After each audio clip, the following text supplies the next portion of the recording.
हाजिर करने के लिए तो देवताओं ने सारा प्रसंग सुनाया कि इस प्रकार से भगवान मोहिनी के रूप में आए और हमको अमृत पान कराया।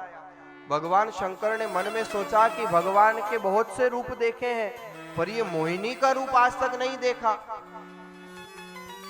भगवान शंकर का तो मन में विचार करना हुआ और भगवान ने मन ही मन का चिंता मत करो, बहुत जल्दी दर्शन होंगे। एक दिन भगवान अपनी अर्धांगनी को लेकर अपनी हीरो होंडा नंदीगढ़ पर बैठ करके गए घूमने के लिए।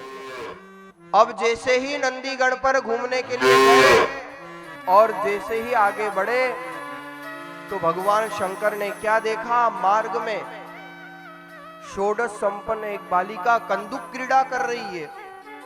भगवान शंकर इसके रूप को देखकर के इतने आकृष्ट हुए, मन में विचार किया कहीं खेलते खेलते ये गिर न जाए। और जब उसकी मुस्कान पर भगवान इतने आकृष्ट हो गए तो भगवान पार्वती जी को तो नंदीगढ़ पर छोड़ा और दौड़ते हैं इस मोहिनी की तरफ।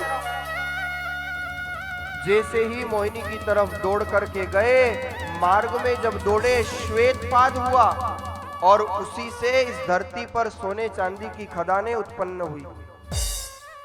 भगवान शंकर दौड़े दौड़े गए और जाकर के इस षोडश संपन्न युवती को अपने भुजपास में लेना चाहते हैं। और जैसे ही भुजपास में लिया तो क्या देखते हैं, चतुर्भुज नारायण भगवान का अवतार हो जाता है। बोलिए चतुर्भुज नारायण भगवान की जय। भगवान शंकर तो हक्के बक्के रह गए, पांव के नीचे से जमीन खिसक गई। अरे ये क्या समझा था और क्या निकले। भगवान शंकर ने हाथ जोड़ लिए, प्रभु आज तो ये दर्शन दे दिए पर आज के बाद मत देना।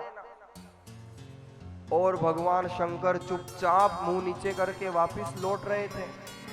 पर समस्या ये हो गई कि ये सारा दृश्य नंदीगढ़ पर बैठी बैठी पार्वती देख रही थी।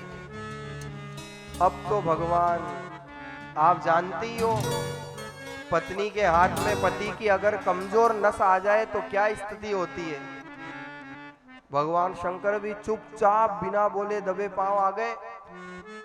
और अब तो महाराज जब कोई बात होती और जो पार्वती टेढ़ी नजरों से देखती और भगवान शंकर की आंखें नीचे, हाँ जानू था का लखन कई काम किया वटे कर्म फोड़वा।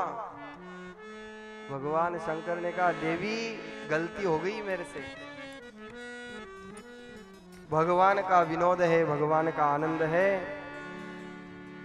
मोहिनी के दर्शन भगवान शंकर को आदि नारायण भगवान प्रदान करते हैं। मान सहित विष पीय के